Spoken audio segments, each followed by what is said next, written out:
What's good, Solo Nation? This your boy Solo, and I'm back again with my sons. And in this video, we're about to be doing a reaction video to this video called "School Bully" by Swoozie. And let's get right into this. School big. School Bully. School big.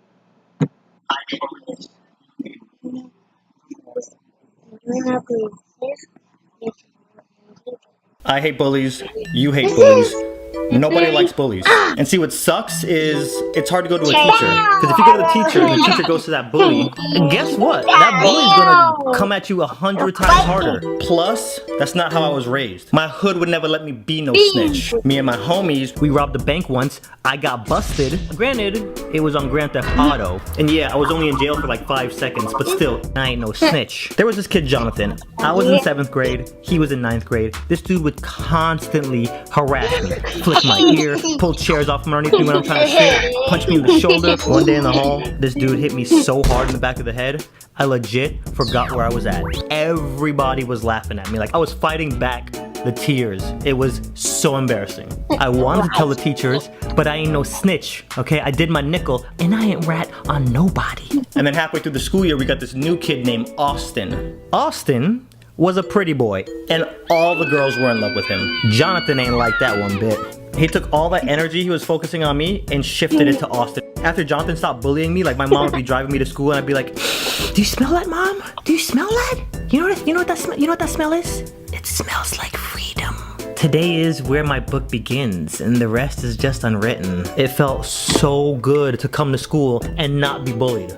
One day I step out into the hall after class, and Jonathan has Austin pinned up against a locker. And Austin's like, "If you hit me one more time, I'm gonna get my cousin to come over here tomorrow after school and kick your butt." And he goes to Robbinswood. We went to a private school, and Robbinswood was like the public school version of our private school. And private school teachers always use those scare tactics so you don't leave the private school and go to a public school. So we were all petrified of Robbinswood kids because of all the brainwashing. Jonathan wasn't buying his bluff. "I don't care.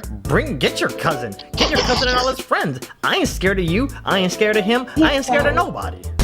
So the next day, school ends, and I step out the gym, and I see Jonathan sitting on the patio, and I'm like, let me just get comfortable. And then about 10 minutes later, guess who comes walking around the corner off the street? Yup, Austin. And guess who he's with? Yup, his cousin. And I'm like, oh dang, junk is about to get raw. I just see Austin's lips move, and then his cousin did like this power march toward Jonathan. And Jonathan steps away from the group, and his face just turns white. As his cousin gets closer, he puts his hands up like, hey, listen, man, it was over. I wanted to run over and be like, boom, headshot, MLG Pro. Look at me. He is the captain, no, okay? And you know, I thought that was it, like, fight's over.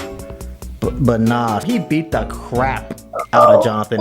And all of Jonathan's boys just stood around watching. Not one of them tried to help. I felt like I was watching Marvel vs. Capcom in real life. Like, he's throwing Jonathan up in the air. He's got assist characters coming in throwing lasers at him. He walks back over to Austin, and then I see Jonathan like limping toward him, and he goes, "Yeah, you better run." Probably not the smartest thing for Jonathan to say. Because then Austin's cousin turned around, ran back over to him, grabbed him by the hair, and then started slamming his head into the wall over and over. And then he just walked off like nothing. Like his shirt wasn't even wrinkled. The next day at school, it looked like Jonathan had been neutered. He didn't talk to nobody. He sure as heck was not bullying Austin no more. He wasn't bullying me. He didn't bully anybody for the rest of the year. It almost seemed like he turned into a foreign exchange student who didn't know English. You know, he'd barely speak. Can somebody pass me an eraser, please? And that's it. If you're clowning somebody else at school, stop it. If you physically are touching or laying hands on somebody else at school, stop it. Let's just make this real simple, since a lot of bullies don't realize they're bullying people. Don't say or do anything to anybody that you wouldn't want them to say or do to you. That's it.